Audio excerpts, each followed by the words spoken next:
أسارير وجه صبيح تسر أسارير وجه صبيح. يا بني إسرائيل اذكروا نعمتي التي أنعمت عليكم وأني فضلتكم على العالمين. اے بنی اسرائیل، تم یاد کرو میری ان نعمتوں کو جس کو میں نے تم پر انعام کیا ہے۔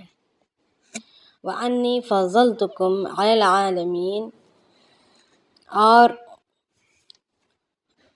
ہم نے تم کو بڑی فضیلت بخشی سارے جہاں والوں پر، یعنی سارے عالم کے انسانوں پر۔ وجہ کیا تھی فضیلت کے بخشنے کی؟ کہ یہ اہل کتاب تھے، موسیٰ علیہ السلام کے ماننے والے تھے، اپنے نبی کے ماننے والے تھے، اور اپنے نبی کی عطا کردہ کتاب کی پیروی کرنے والے تھے۔ اس بنیاد پر اللہ رب العالمین نے اس وقت اس دور میں ان کو سارے جہاں کے انسانوں پر فوقیت بخشی، فضیلت بخشی۔ فضیلت بخشنے کا یا فوقیت دینے کا، برتر کرنے کا، بلند درجے پر فائز رکھنے کا وعدہ اللہ رب العالمین کا صرف اور صرف کتاب اور سنت کے ذریعے سے ہے۔ اپنی نبی کی پیروی، اللہ کی وحدانیت پر چلنا اور اپنی نبی کی پیروی کرنا، اسی پر اللہ رب العالمین کا دار و مدار ہے فضیلت بخشنے کا۔ تو اللہ رب العالمین ان کی ساری گناہوں کی معافی تلافی کے بعد، ان کی ساری سرکشیوں کے بعد، ان کی ساری خطاؤں یا گناہوں کے جان بوجھ کر جو جرم کیا ہے اس سب کے بعد، ان کی معافیوں کو معاف کرنے کے بعد، اللہ رب العالمین دوبارہ ان سے ہی فرما رہے ہیں کہ اے بنی اسرائیل، میں نے تم پر بے پناہ بے انتہا نعمتیں بخشی ہیں، تمہیں بے انتہا نعمتوں سے نوازا ہے۔ اس میں ان کا توبہ کا قبول ہونا یہ بھی ایک بہت بڑی نعمت ہے، اس سے بڑھ کر اور کیا نعمت ہو سکتی ہے۔ تو اب یہاں پر اللہ رب العالمین فرما رہے ہیں کہ میں نے تم پر بے انتہا انعامات کیے ہیں، وَأَنِّي فَضَّلْتُكُمْ، اور میں نے تم کو ایک بڑی فضیلت بخشی سارے جہاں والوں پر۔ وَاتَّقُوا يَوْمًا لَا تَجْزِي نَفْسٌ عَن نَفْسٍ شَيْئًا وَلَا يُقْبَلُ مِنْهَا عَدْلٌ وَلَا تَنفَعُهَا شَفَاعَةٌ وَلَا هُمْ يُنصَرُونَ۔ اب آگے اللہ رب العالمین ان کی موجودہ زندگی اور ان کی موجودہ حال کو بیان کر کے موجودہ ان کی کیفیت کو مد نظر رکھتے ہوئے اللہ رب العالمین یہاں پر پچھلا ان کا احسان یاد دلا رہے ہیں، اور اپنے اب کی موجودہ زندگی کو مد نظر رکھتے ہوئے یہ فرما رہے ہیں کہ تم ڈرو، واتقوا، تم ڈرو یا تو بچو، یوم لا تجزی نفس عن نفس شیئا، اس دن سے ڈرو جس دن کچھ کام نہیں آئے گا کوئی جان کسی جان کے بدلے میں، یعنی کوئی کسی کے بدلے میں کام نہیں آئے گا۔ آج بھائی بھائی کے کام آ جاتا ہے، ماں اولاد کے کام آ جاتی ہے، اولاد ماں باپ کے کام آ جاتی ہے، مگر یہ وہ دن ہوگا، دوست دوست کے کام آ جاتا ہے، مگر یہ وہ دن ہوگا جس دن کام نہیں آئے گا کوئی بھی جان کسی اور جان کے بدلے۔ وَلَا يُقْبَلُ مِنْهَا عَدْلٌ وَلَا تَنفَعُهَا شَفَاعَةٌ وَلَا هُمْ يُنصَرُونَ، اور نہ ہی قبول کیا جائے گا ان سے، یعنی انسانوں سے، اس مجرم سے کوئی بدلہ، یعنی بدل میں روپیہ دے دے، بدل میں اپنی زندگی کا سارا ساز و سامان دے دے، بدل میں اپنا عہدہ دے دے، نہیں، قبول نہیں کیا جائے گا کوئی بدل۔ وَلَا تَنفَعُهَا شَفَاعَةٌ، اور نہ ہی نفع دے گی کوئی سفارش، کسی بڑے سے بڑے عہدیدار کی سفارش قبول نہیں کی جائے گی، کسی نبی کی سفارش بھی اس وقت قبول نہیں کی جائے گی مجرمین کے حق میں۔ نبیوں کی سفارش کارآمد ہوگی، نبیوں کی سفارش ملے گی کس کے حق میں؟ جو فرمانبردار ہیں، جو نیکوکار ہیں، جو دنیا کی زندگی میں اپنے آپ کو بچا کر ڈر ڈرا کر چلے ہیں۔ وَلَا هُمْ يُنصَرُونَ، اور نہ ہی ان کی مدد کو کوئی آئے گا، نہ ہی ان کو کوئی مدد ملے گی۔ یعنی نہ آسمانی مدد نہ زمینی مدد، کسی بھی قسم کی نہ مدد ملے گی، نہ کوئی سفارش قبول کی نفع دے گا، نہ ہی کوئی بدلہ قبول کر لیا جائے گا، نہ ہی کوئی جان کسی جان کے بدلے میں کام آئے گا۔ تو اس کے لیے ڈرو اب، اور ڈر کر چلو، اپنی زندگیوں کو سدھار کر اور سنوار کر چلو۔ آگے اللہ رب العالمین یہاں پر ایک بات کنکلوژن کے طور پر کہہ دیا۔ ان دو آیتوں میں پچھلے ساری جتنی بھی باتیں گزری اس کا ایک نچوڑ اللہ رب العالمین نے یہاں پر بیان کر دیا۔ نعمتیں دی ہیں اور اب تم سے یہ چاہا جا رہا ہے کہ گناہوں سے باز آ جاؤ اور آخر قیامت کے دن کو سامنے رکھتے ہوئے زندگی گزارو، کیونکہ وہ بڑا کٹھن دن ہے۔ وہاں پر کوئی سوائے نیک اعمال کے کوئی اور چیز کام آنے والی نہیں ہے، کوئی اور مدد کے طور پر کام آنے والا نہیں ہے۔ اب آگے اللہ رب العالمین اس مضمون کو لے آ رہے ہیں جس میں اللہ رب العالمین نے ابراہیم علیہ نبینا علیہ الصلاۃ والسلام، جو ہم سب کے باپ بھی کہلائے جاتے ہیں اور ہماری دین کی بنیاد، ہماری دین اور ہماری شریعت کی جو بنیاد رکھی گئی ہے اس بنیاد کے بانی کہلائے جاتے ہیں، فاؤنڈر کہلائے جاتے ہیں۔ کون؟ ابراہیم علیہ نبینا علیہ الصلاۃ والسلام، جنہی کی نسل سے اللہ کے نبی علیہ الصلاۃ والسلام کی ذات گرامی نکلی ہے۔ تو اب اللہ رب العالمین ان کے احوال کو، ان کی کیفیات کو بیان کر رہے ہیں کہ کہہ رہے ہیں اللہ رب العالمین بسم اللہ الرحمن الرحیم وَإِذِ ابْتَلَىٰ إِبْرَاهِيمَ رَبُّهُ بِكَلِمَاتٍ فَأَتَمَّهُنَّ، جب ہم نے آزمایا۔ کسی کا مائک آن ہے مستقل؟ تھوڑا دیکھ لیں۔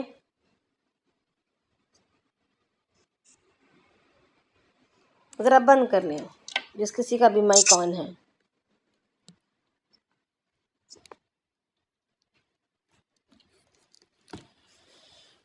اعوذ باللہ من الشیطان الرجیم، بسم اللہ الرحمن الرحیم وَإِذِ ابْتَلَىٰ إِبْرَاهِيمَ رَبُّهُ بِكَلِمَاتٍ فَأَتَمَّهُنَّ، جب آزمایا ابراہیم علیہ السلام کو، یعنی امتحان لیا، آزمایا امتحان لیا ابراہیم علیہ السلام کو۔ کس نے امتحان لیا؟ کس نے آزمایا؟ ان کے رب نے، ربہ بکلمات فاتمہن، چند کلمات کے ذریعے سے، چند احکامات کے ذریعے سے، چند باتوں کے ذریعے سے، فاتمہن، تو وہ اس میں پورے اترے، یعنی ان کے امتحان کو ہی بتلا رہے ہیں اللہ رب العالمین۔ اور امتحان کیا تھا؟ امتحان کس بنیاد پر تھا؟ یہ کوئی سزا کے طور پر نہیں تھا، یہ کوئی سختی کے طور پر نہیں تھا، بلکہ اس کی وضاحت اللہ رب العالمین نے لفظ ربہ سے کر دی کہ ان کے رب نے امتحان لیا ہے۔ جب ان کے رب نے امتحان لیا ہے تو رب تو ایک ممتا رکھنے والا، ایک مشفق ہوتا ہے، ایک مربی ہے، جس کے دل کے اندر، جس کے اندر 70 ماؤں سے زیادہ ممتا بھری ہوئی ہوتی ہے۔ وہ ہر طرح سے، ہر انداز سے، ہر لائن سے وہ خیال رکھنے والا ہوتا ہے۔ اس کی ہر حرکت، اس کا ہر عمل سامنے والے کی تربیت مقصود ہوتی ہے۔ کوئی سزا دینا یا کسی پابندیوں میں جکڑنا یا کسی قسم کی تکلیف دینا یا اس کی وسعت کا دائرہ تنگ کرنا، اس کو مشقت میں یا مصیبت میں ڈالنا، یہ مقصد نہیں ہوتا، بلکہ اس کے ہر فعل کا، چاہے بظاہر وہ سختی نظر آ رہی ہو، بظاہر وہ نامناسب لگ رہا ہو، مگر یہاں پر مقصود رب کا، مربی کا مقصود تربیت ہوتی ہے، اس میں بھی شفقت چھپی ہوئی ہوتی ہے۔ تو اب یہاں پر اللہ رب العالمین نے جیسے ہی کہا وَإِذِ ابْتَلَىٰ، کہ ہم نے آزمایا ابراہیم علیہ السلام کو، تو فوراً کہہ دیا ربہ، یعنی لفظ اللہ نہیں استعمال کیا، لفظ کوئی اور عقاب نہیں استعمال کیا، لفظ عادل نہیں استعمال کیا، یعنی عدل کرنے والے نے امتحان لیا، یا پکڑنے والے نے امتحان لیا، یا حساب لینے والے نے امتحان لیا، یوں نہیں کہا. یا لفظ اللہ ہی استعمال کر سکتے تھے کہ ساری صفات سارے اللہ رب العالمین کے نام کی طرف اشارہ ہو جاتا، بلکہ اللہ رب العالمین نے اپنے ساری صفات کو ایک طرف رکھتے ہوئے لفظ رب کو استعمال فرمایا، اور یہاں پر یوں کہا کہ ان کے رب نے ان کا امتحان لیا. تو مقصود امتحان کے لینے کا یہ تھا کہ ان کی تربیت کی جائے، ان کے اندر کی صفات کو اجاگر کیا جائے. امتحان سے انسان کو دبایا نہیں جاتا بلکہ مزید چمکایا جاتا ہے، مزید اس کے اندر کی صلاحیتوں کو، اس کے اندر کی قابلیتوں کو بڑھایا جاتا ہے. تو اللہ رب العالمین یہاں پر امتحان کا مقصد بتلا رہے ہیں کہ ان کی تربیت، ان کا نکھار، ان کا چمکانا مقصود تھا، ان کو ایک لائق بنانا مقصود تھا، ان کی صلاحیت میں، ان کی قابلیت میں، ان کی لیاقت میں اضافہ کرنا مقصود تھا. اب امتحان کا کیا لیا گیا؟ امتحان بکلمات، کچھ احکامات کے ذریعے سے، کچھ احکامات تھے، کچھ چیزیں، کچھ باتیں تھیں، کچھ اوامر تھے. فَأَتَمَّهُنْ، امتحان کا نتیجہ کیسا تھا؟ پورا اترے تھے، 100 میں 100، یعنی 100% ان کی کامیابی تھی. خود قرآن جو ہے امتحان کا رزلٹ بھی بتا رہا ہے. اب آگے اللہ رب العالمین اس کے بدلے میں، اس امتحان میں پورا اترنے پر بدلے میں کیا دے رہے ہیں؟ انعام کے طور پر، سند کے طور پر، قال انی جاعلک للناس اماما. کہاں؟ کس نے کہا؟ اللہ رب العالمین کی بلند و برتر ذات نے کہا انی جاعلک، میں تمہیں بنا رہا ہوں، میں تمہیں بناؤں گا، للناس اماما، لوگوں کا پیشوا، لوگوں کے خلاف، لوگوں کا امام بناؤں گا، لوگوں کا بادشاہ بنا کر کھڑا کروں گا، لوگوں کا پیشوا بناؤں گا، امامت کے منصب پر کھڑا کروں گا کہ پوری دنیا کی ملت، پوری دنیا کے انسان تمہارے زیر نظر ہوں گے، تمہاری نگرانی میں ہوں گے، تمہارے ملت پر ہوں گے. یہ درجہ، یہ منصب، یہ عنایت فرمایا. تو جیسے ہی انہیں منصب ملا، جیسے ہی انہیں ایک درجہ ملا، تو ظاہری بات ہے ایک باپ ہونے کی حیثیت سے، ایک حاکم ہونے کی حیثیت سے، یا ایک خلیفہ بن کر ابھر کر کھڑے ہو رہے ہیں، ایک امام کی حیثیت سے کھڑے ہو رہے ہیں. امام سے مطلب ہمارے ذہن میں فوراً جو ہے ہمارے 2 پیسوں کے امام کی تصور آ جاتا ہے، مگر اصل میں امام کی ہم نے حیثیت کو گرا دیا ہے.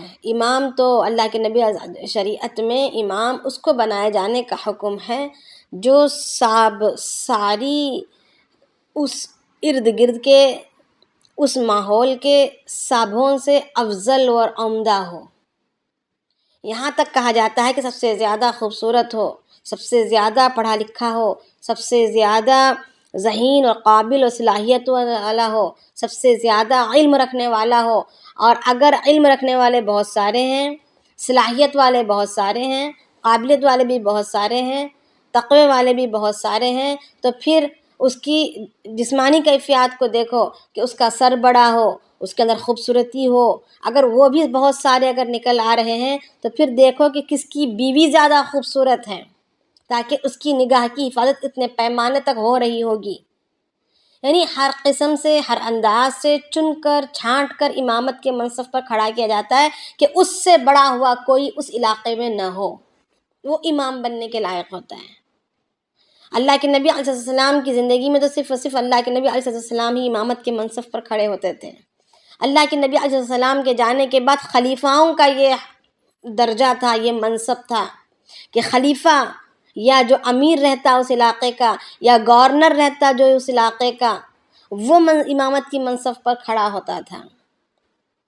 اس طریقے سے جب تک دنیا میں اسلامی شعار زندہ رہے، اسلام کا بول بالا رہا، اسلامی سلطنتیں رہی، اس وقت تک امامت کی منصب پر خلیفائیں کھڑے ہوتے تھے. مگر پھر دھیرے دھیرے جیسے جیسے زوال آنے لگا تو پھر اس منصب کو بھی نااہلوں کے حوالے کر دیا گیا. پھر جو ہے دین کی وقت و عظمت انسانوں کے دلوں سے نکلتی چلی گئی۔ اب یہاں پر اللہ رب العالمین ابراہیم علیہ السلام کو اس امامت کے منصب کے دینے کا وعدہ فرما رہے ہیں۔ جیسے ہی انہوں نے سنا کہ امامت کا منصب انہیں دیا جا رہا ہے، انہیں پیشوا بنایا جا رہا ہے لوگوں کا، یہ نہیں کہ مومنین کا، یہ نہیں کہ تمہاری اس قوم کا، یہ نہیں کہ تمہاری ذریت کا، نہیں بلکہ لوگوں کا، عام لوگوں کا، سب کا، تو فوراً انہوں نے کہا وَمِن ذُرِّيَّتِي، اللہ میری ذریت کو، میری اولاد کو بھی بنا دے، یہ منصب، یہ درجہ میری اولاد کو بھی عنایت کر دے۔ تو اس میں نبوت بھی داخل ہے، امامت کے منصب سے مراد نبوت بھی اس میں داخل ہے، پیشوائی سے مراد نبوت بھی داخل ہے۔ تو جیسے ہی انہوں نے سنا تو یہ اتنا بڑا درجہ، فوراً اپنی ذریت کا بھی سوال کر بیٹھے۔ تو اللہ رب العالمین نے اس کو تو قبول کر لیا، ان کے اس سوال کو قبول کیا، مگر شرط آگے رکھی، قال، کہا اللہ رب العالمین لا ینال عہد الظالمین، میرا یہ وعدہ امامت کے منصب کو دینے کا، پیشوا بنانے کا، یا نبوت کی شکل میں کسی کو نبی بنانے کا، یہ بڑا منصب گنہگاروں کو نہیں ملے گا۔ ہاں میں دوں گا، کس کو دوں گا؟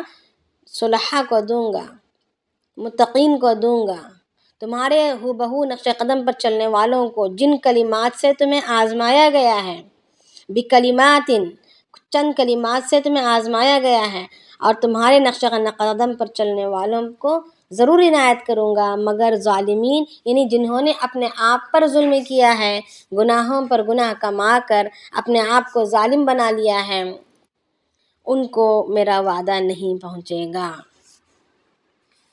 تو اب یہاں پر ابراہیم علیہ السلام کو کیسے کیسے امتحانات سے دوچار ہونا پڑا۔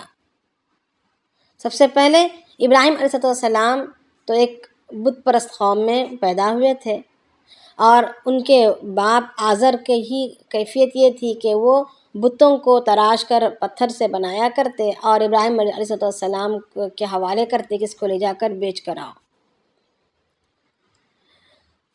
تو ایک دن یہ آیا کہ ابراہیم علیہ السلام کے دل میں اس کی نفرت تو باقاعدہ جمی ہوئی تھی، بچپن سے ہی، پیدائش سے ہی وہ بتوں کو بالکل کوئی چیز سمجھتے ہی نہیں تھے۔ تو ابراہیم علیہ السلام کو اللہ رب العالمین نے جب نبوت دی تو ابراہیم علیہ السلام اس کے خلاف کھڑے ہو گئے، ان بتوں کا دفاع کرنے کے لیے کھڑے ہو گئے، اس دور کے لوگوں سے انہوں نے مقابلہ کیا، ہر چند کوشش کی کہ لوگوں کو اس بت پرستی سے دور کرائے، مختلف واقعات ہیں ان کی کوششوں کے۔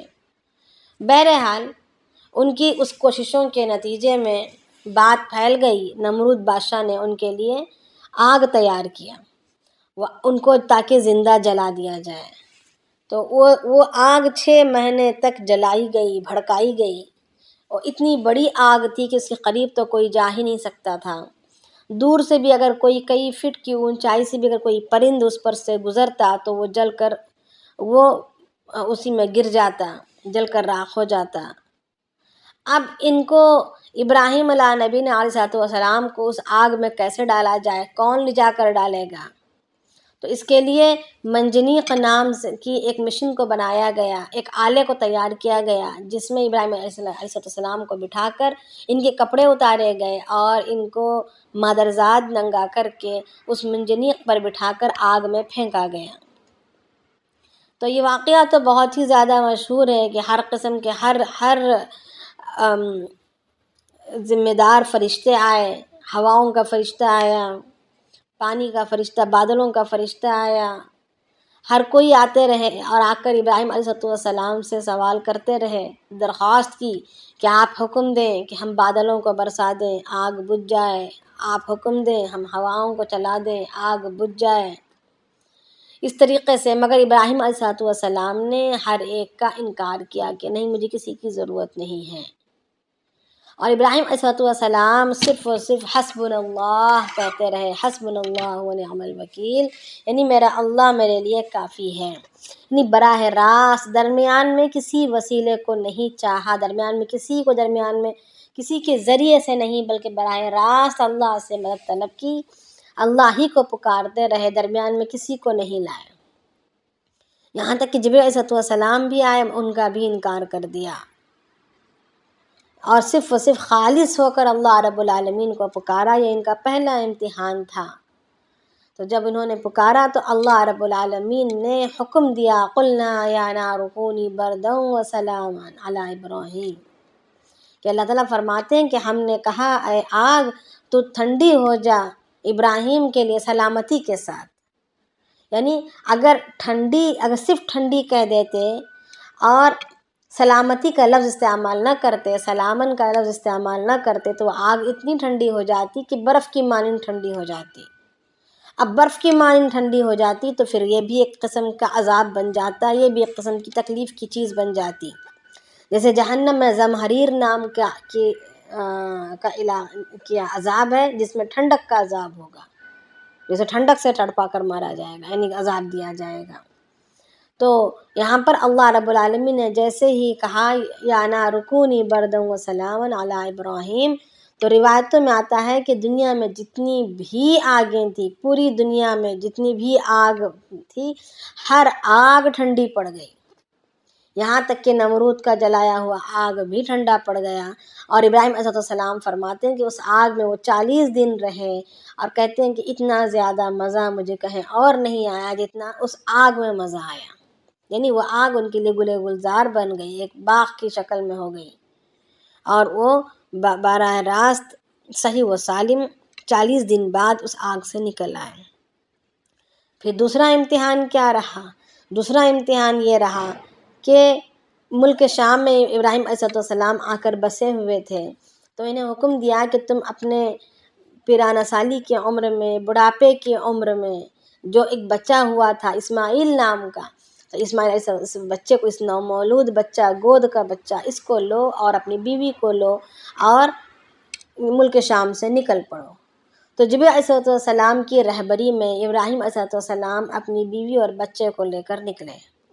جہاں کہیں ہریالی نظر آتی، جہاں کہیں پانی نظر آتا، ہریالی سبزہ نظر آتا، تو ابراہیم علیہ السلام کہتے جبریل علیہ السلام سے کہ یہاں اتار دو، ہمیں یہاں اجازت دو، ہم یہاں رک جائیں گے۔ مگر جبریل علیہ السلام منع فرماتے، نہیں، آگے کو چلو۔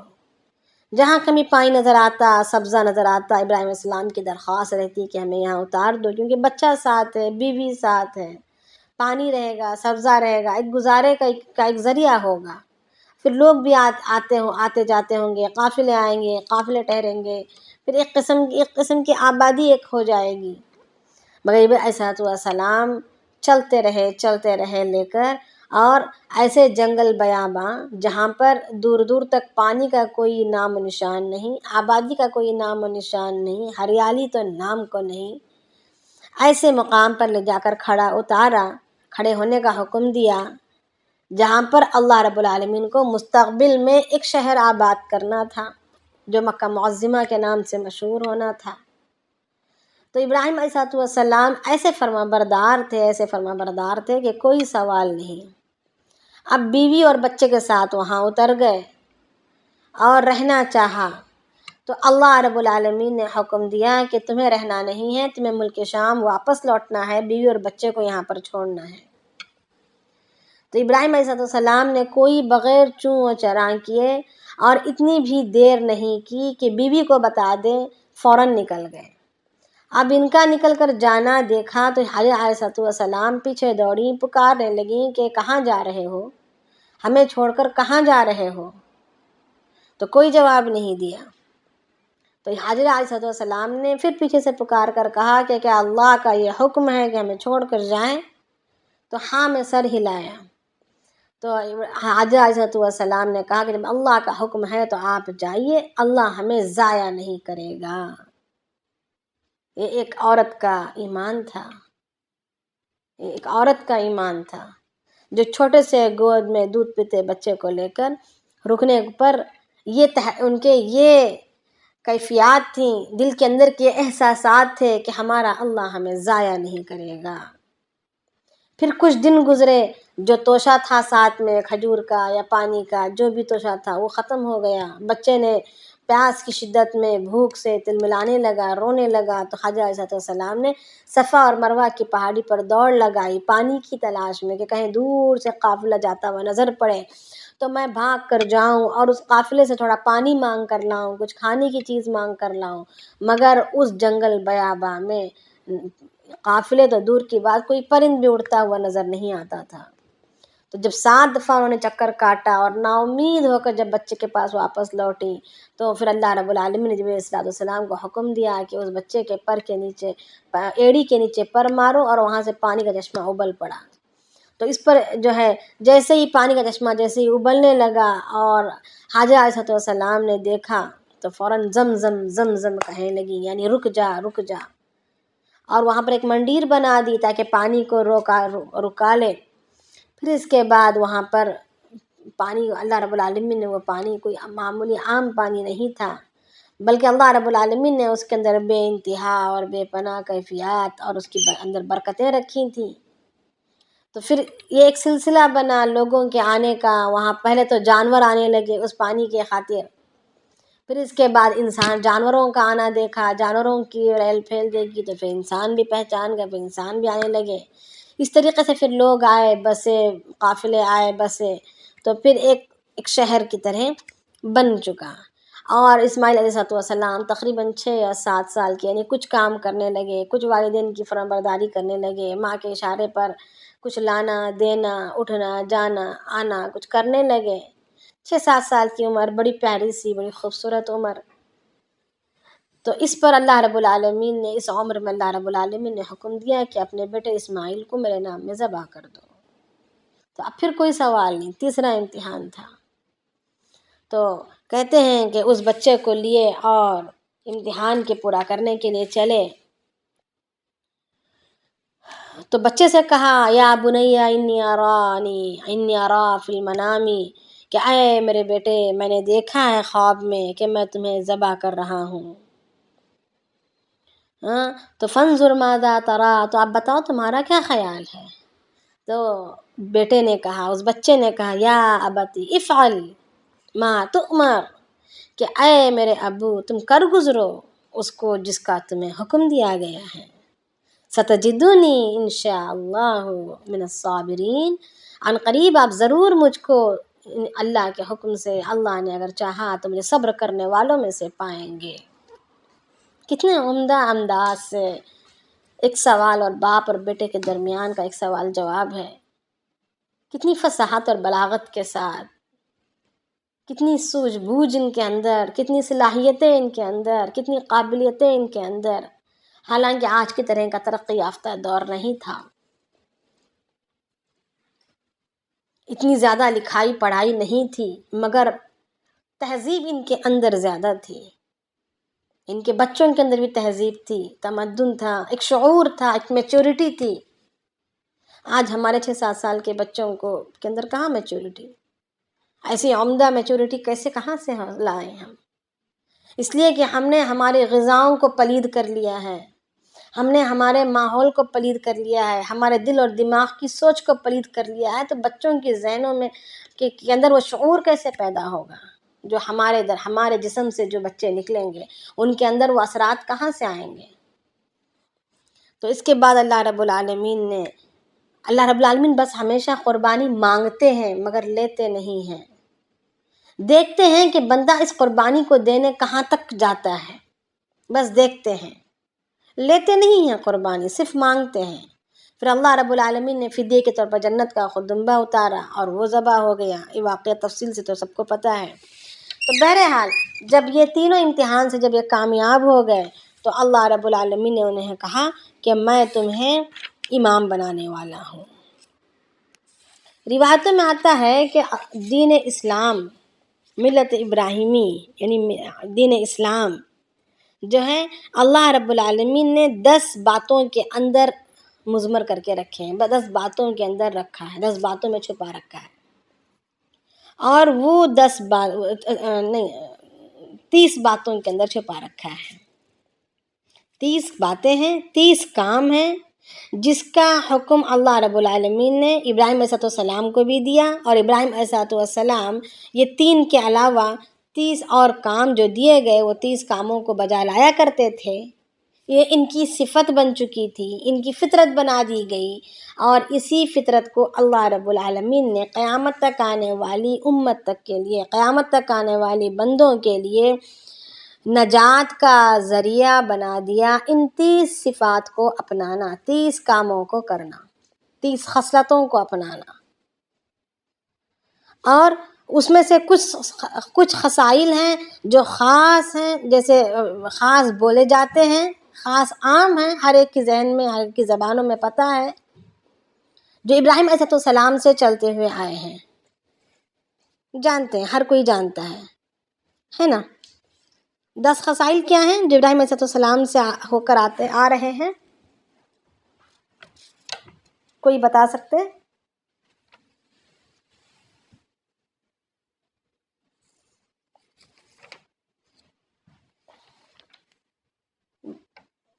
نہیں بتا سکتے؟ قربانی کرنا، جی بولیں۔ قربانی ہے، حج میں ہی آ جائے گا قربانی، حج کرنا، حج میں جو ارکان ہے، جی طواف کرنا، نہیں، صفا اور مروہ کا صحیح کرنا اور قربانی کرنا، نہیں، یہ نہیں ہے۔ دیکھیں یہ تو اب صفا مروہ کی سعی ہو یا قربانی ہو، یہ ہر کسی پر لاگو نہیں ہوگا نا۔ جو بندہ صاحب نصاب ہے، جو بندہ صاحب حیثیت ہے، حج جس پر فرض ہوا ہے وہی جائے گا، وہی کرے گا۔ ایک مومن ہونے کے ناطے اللہ رب ایک اسلام، ملت اسلام کو اپنانے والے کو چاہیے کہ وہ کچھ صفات ہیں جس کا حکم اللہ رب العالمین نے سب سے پہلے ابراہیم علیہ السلام کو دیا اور ابراہیم علیہ السلام نے کیا۔ اس میں سے احکام حج، جی سورہ توبہ والی جو آیت ہے، یا جو اللہ تعالیٰ نے سورہ احزاب میں اور سورہ مومنون میں بھی پراپرٹیز تو بتائی تھی، وہ 30 ہیں، 10 سورہ احزاب میں ہیں، 10 سورہ مومنون میں ہیں، اور 10 سورہ توبہ میں ہیں۔ اس پر آؤں گی میں آگے۔ اس کے علاوہ کچھ خصائل ہیں جو ملت ابراہیمی سے چلتے ہوئے آ رہے ہیں۔ اس میں ایک تو ہے حج کے احکام ہیں، پھر مونچھوں کو کم کرنا، داڑھی کو بڑھانا، جو ہر انسان کے لیے لازم ہے۔ یہ ملت ابراہیمی کا خاصہ ہے، ملت ابراہیمی کی خصلت ہے، فطرت میں آنی چاہیے ایک ملت ابراہیمی پر چلنے والے کے لیے کہ اپنے مونچھوں کو قطر چھوٹا کر رکھنا، داڑھی کو بڑھانا۔ پھر دوسرا ہے کلی کرنا، پھر ناک صاف کرنا، مسواک کرنا، سر کے بال مونڈنا یا تو کتروانا، ختنہ کرانا، اگر بال رکھے ہوئے ہیں تو مانگ نکالنا، اگر بال پورے اتارے ہیں تو پھر مسئلہ ہی نہیں۔ پھر ناخن نکالنا، ناخن اگر بڑھ رہے ہیں، ناخن بڑے بڑے رکھنا منع ہے، ملت ابراہیمی کی خصلت میں سے نہیں ہے ناخنوں کو بڑا رکھنا۔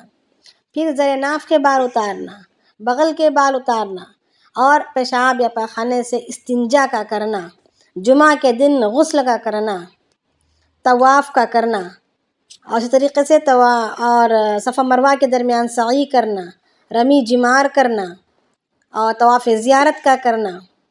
تو یہ جو ہے یہ وہ خصائل ہیں جو عمومی طور پر اور خصوصی طور پر، یعنی حالت حج میں کچھ خصائل ہیں جو انسان کو کرنے ہیں، اور حالت حج کے علاوہ ہر انسان پر جو ملت ابراہیمی میں داخل ہے، جو شریعت اسلام پر چلتا ہے، اس سب کے لیے یہ چیزیں لاگو ہیں، جس میں ختنہ تو ہم سب کو پتہ ہے نا، ختنے کا تو ہمیں اچھی طریقے سے پتہ ہے کہ ختنے کے بغیر وہ مسلمان نہیں، مگر ہمیں اس بات کا اندازہ نہیں کہ مونچھوں کو کم رکھنا ہے، داڑھی کو بڑھانا ہے، یہ بھی ملت ابراہیمی میں سے ہے۔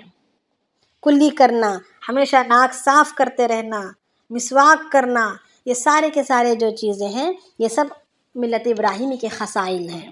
اب اس کے علاوہ حضرت ابن عباس رضی اللہ تعالیٰ عنہ فرماتے ہیں، عبداللہ بن عباس رضی اللہ تعالیٰ عنہ فرماتے ہیں کہ جو 30 خصائل، جو 30 باتیں، خصوصیات جو ایک مومن ہونے کے لیے، ایک ملت ابراہیمی میں داخل ہونے کے لیے انسان پر لاگو کر دیے گئے ہیں، جن کے بغیر ان کے لیے نجات نہیں، جن کے بغیر ان کے لیے جنت کا پروانہ نہیں، وہ کیا ہیں؟ وہ 10 کر کے بٹے ہوئے ہیں۔ 10 سورہ مومنون میں ہیں، 10 سورہ برات میں ہیں، اور 10 سورہ احزاب میں ہیں۔ اب سورہ 10 علامات جو سورہ برات میں ہیں وہ کیا ہیں؟ بسم اللہ الرحمن الرحیم، التائبون العابدون الحامدون السائحون الراکعون الساجدون الآمرون بالمعروف والناہون عن المنکر والحافظون لحدود اللہ وبشر المؤمنین، یعنی توبہ کرنے والے، اگر گناہ ہو جائے، انسان ہے، بشر ہے، گناہ ہو جائے تو فوراً توبہ کر لینا، اور اللہ کی عبادت میں لگے رہنا، اللہ کے لیے فرمانبرداری کا کرنا، حامدون اور اللہ تعالیٰ کی تعریف کا کرنا، سائحون روزہ رکھنا، رکوع اور سجدہ، راکعون ساجدون رکوع کرنا اور سجدہ کرنا، یعنی نماز، وہ والی نماز پڑھنا جس میں رکوع اور سجدہ داخل ہے، کیونکہ یہود و نصارہ کی نمازوں میں رکوع نہیں ہے، اس لیے خصوصیت سے یہاں پر نماز نہیں کہا گیا بلکہ رکوع سجدہ کہا گیا۔ اور آمرون بالمعروف والناہون عن المنکر، ہر بھلی بات کا حکم دینا اور بری باتوں سے روکنا ہر کسی کو، والحافظون لحدود اللہ، اور اللہ کی حدوں کی حفاظت کرنا، یعنی اللہ رب العالمین نے کسی چیز کو حرام کر دیا ہے تو اس باؤنڈری کو کراس نہیں کرنا۔ اگر کوئی چیز ڈاؤٹ فل ہے، اس میں پتہ نہیں کہ یہ حرام ہے کیا حلال ہے، تو اس کو کراس نہیں کرنا، یعنی اللہ تعالیٰ کی ان حدوں کا خیال رکھنا اور اس کو کراس اوورٹیک نہیں کرنا۔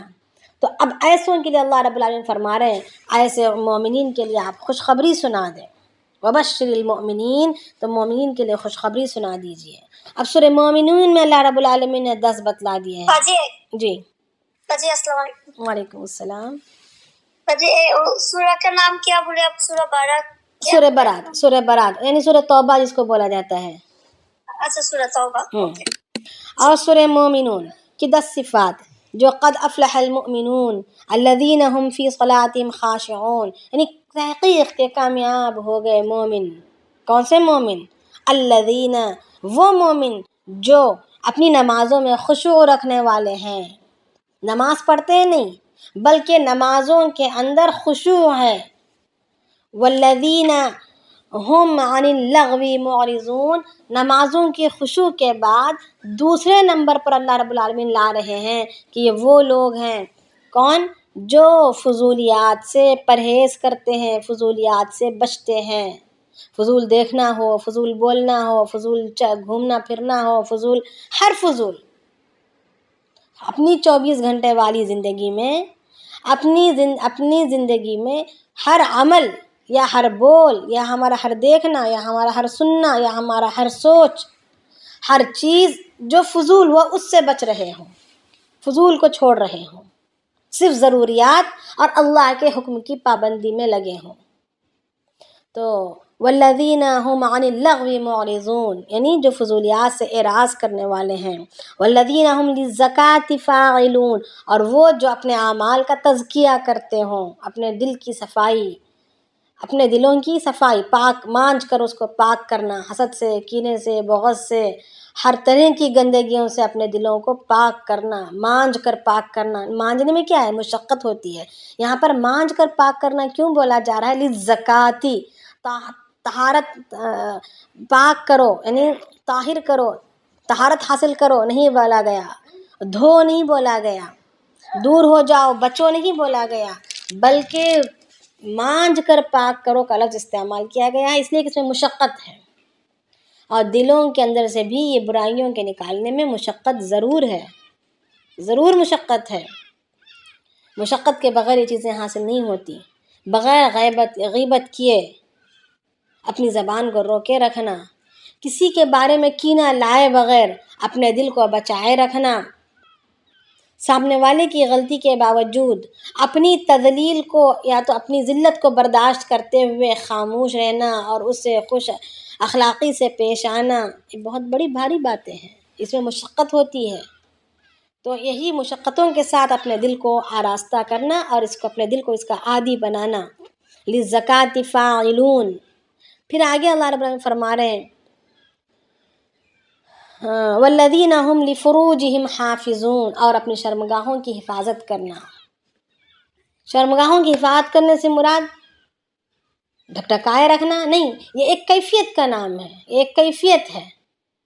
ایک جسم میں خلجان کا پیدا ہونا، کسی ایسی چیز کا سننا یا کسی ایسی چیز کا بولنا یا کسی ایسی چیز کا دیکھنا جس سے ہمارے جسم میں خلجان پیدا ہو جائے، یہ شرمگاہ کی حفاظت سے ہٹ گئی ہے عمل۔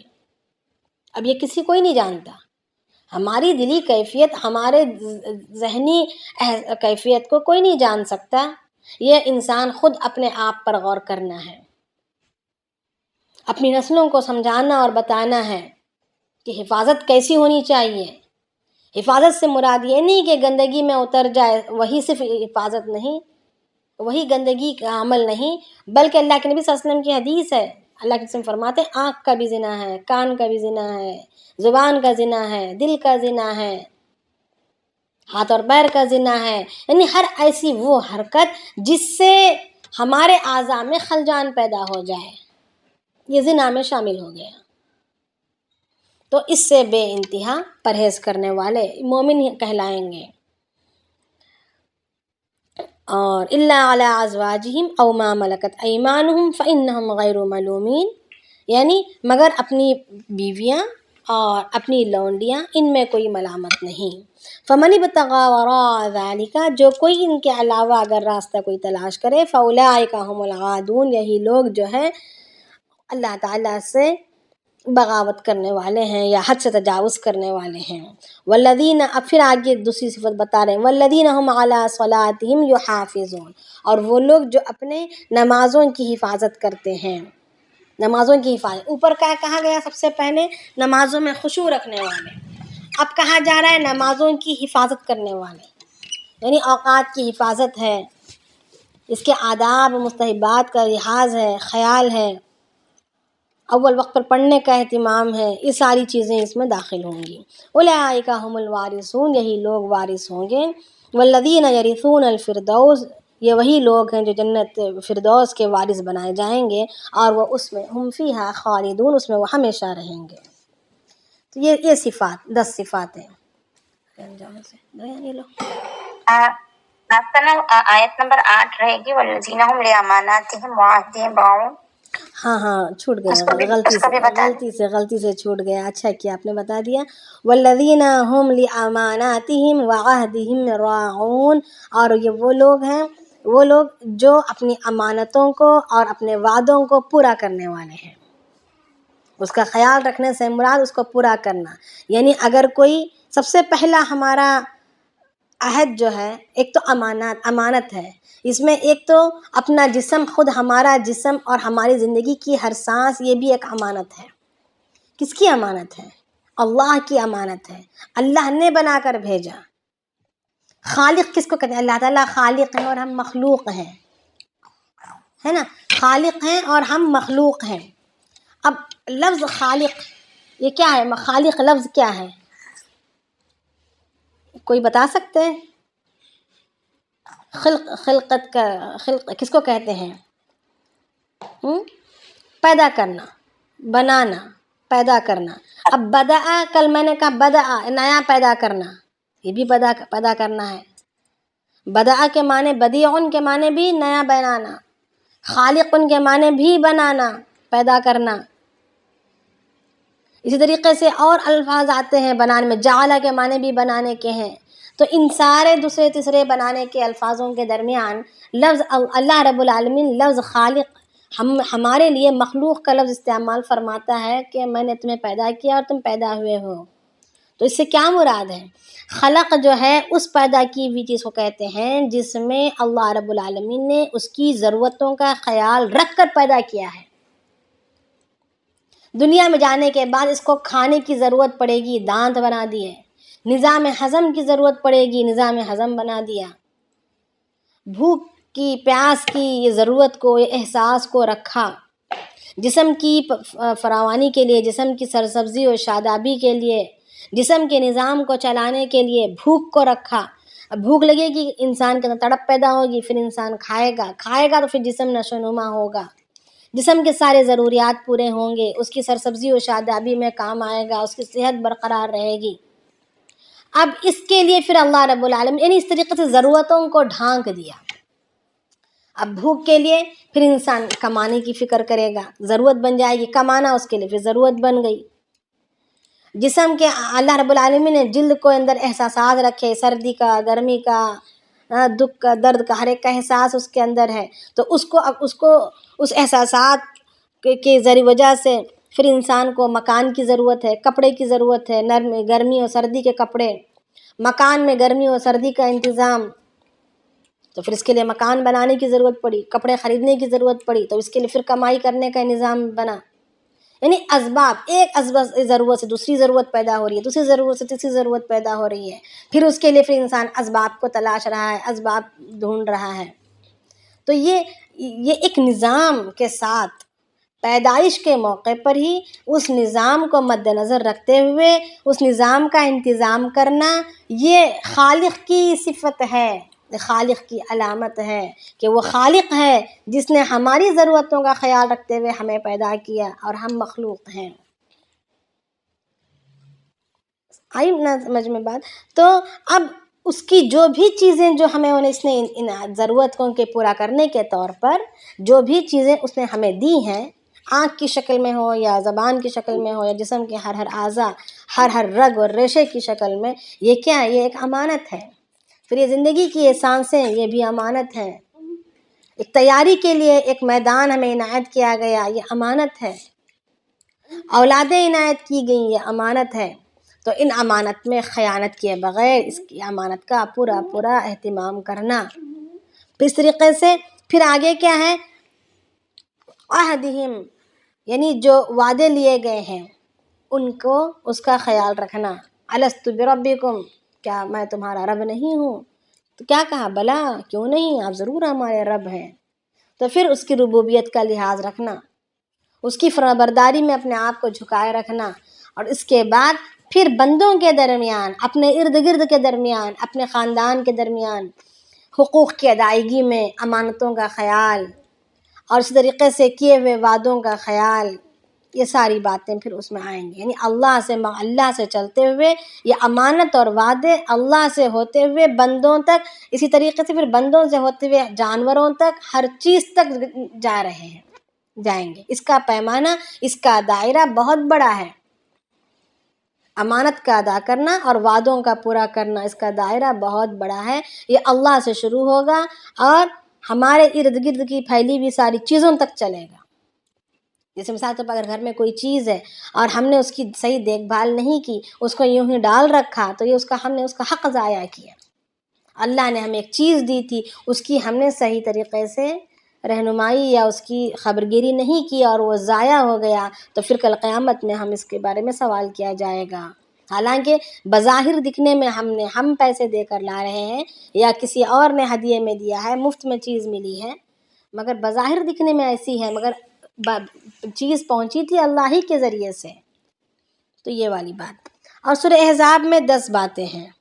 ان المسلمین والمسلمات والمؤمنین والمؤمنات والقانتین والقانتات والصادقین والصادقات، یعنی بے شک مسلمان مرد اور مسلمان عورتیں، اور مومن مرد اور مومن عورتیں، اور فرمانبردار مرد اور فرمانبردار عورتیں، اور سچ کہنے والی مرد اور سچ کہنے والی عورتیں، اور صبر کرنے والے مرد اور صبر کرنے والی عورتیں، اور خشوع رکھنے والے مرد اور خشوع رکھنے والی عورتیں، والمتصدقین اور متصدقات، اور صدقہ دینے والے مرد اور صدقہ دینے والی عورتیں، اور روزہ رکھنے والے مرد اور روزہ رکھنے والی عورتیں، اور اپنے شرمگاہوں کی حفاظت کرنے والے مرد اور اپنے شرمگاہوں کی حفاظت کرنے والی عورتیں، والذاکرین اللہ کثیرا والذاکرات، اور کثرت سے ذکر کرنے والے مرد اور ذکر کرنے والی عورتیں۔ اعد اللہ لہم مغفرہ، اللہ تعالیٰ نے ان کے لیے تیار کر رکھا ہے مغفرت کو، بخشش کو، اور وَأَجْرًا عَظِيمًا، اور بہت بڑے اجر عظیم کو۔ یہ ہیں 10 صفات، تو کل 30 صفات ہوئے ہیں۔ یہ ان 30 صفات کو ہمیں یاد کرنا چاہیے تاکہ یہ قدم قدم پر اس کا خیال رکھا جائے اور اس پر ہماری زندگی آ جائے، اپنے گھر کے ہر بچے کی زندگی اس پر لائی جائے، اپنے گھر کے ہر فرد کے، اپنے رشتہ داروں کے، اپنے ارد گرد اپنے ملنے ملانے والوں کی اس کی دعوت دی جائے کہ دیکھیں یہ صفات ہیں۔ ہمیں ملت ابراہیمی میں ہونے کے ناطے، ہمیں دین اسلام میں ہونے کے ناطے، ہمیں مومن بن کر چلنے کے ناطے ہمارے لازمی ہے کہ ان صفات پر ہماری زندگیاں آ جائیں۔ تو اس میں کہ ایک ایک صفت پر ہمیں محنت کرنی ہوگی، ہر ایک کو اس کی دعوت دینی ہوگی، اس پر ابھارنا ہوگا اور اپنی زندگی کو بھی اس پر لانا ہوگا۔ انشاءاللہ وقت ہمارا ہو چکا ہے، انشاءاللہ آگے کل بات کریں گے اس کے تعلق سے، ٹھیک ہے؟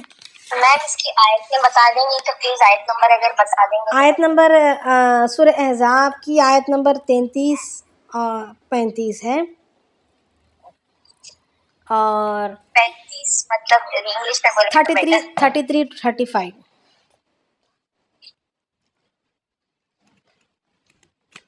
اور سورہ مومنون سورہ مومنون کا 112۔ سورہ مومنون کا آیت شروع کی آیت ہے نا، سورہ توبہ کی 112 کی۔ ہاں جی، سورہ مومنون کی شروع کی آیتیں ہیں، بالکل شروع کی آیتیں ہیں وہ، آپ سورہ مومنون کھولیں گے تو فوراً مل جائیں گی، اور سورہ توبہ کی جو ہے 112 ہے، جزاک اللہ۔ اور سورہ احزاب کی آیت نمبر 35 ہے، 35 ہے، دیکھ لینا۔ تو چلیں صبح کسی کو اگر کچھ سوالات ہیں کچھ ذہن میں تو انشاءاللہ یاد رکھیں یا تو لکھ کر رکھیں، انشاءاللہ کل اس کے بارے میں بات کریں گے، کیونکہ یہ ساری دین کا نچوڑ ہے، ہماری ساری عملی زندگی کا نچوڑ ہے، تو اس کے بارے میں اچھی طریقے سے جاننا ہے، اس کو اچھی طریقے سے سمجھنا ہے، اس کی ایک ایک خصلت کو سمجھنا ہے، پھر اس پر اپنے آپ کو عمل میں لانا ہے۔ تو سبحان اللہ وبحمدہ، سبحانک اللہم وبحمدک، نشہد ان لا الہ الا انت، نستغفرک ونتوب الیک۔ سبحان ربک رب العزۃ عما یصفون، وسلام علی المرسلین، والحمد للہ رب العالمین۔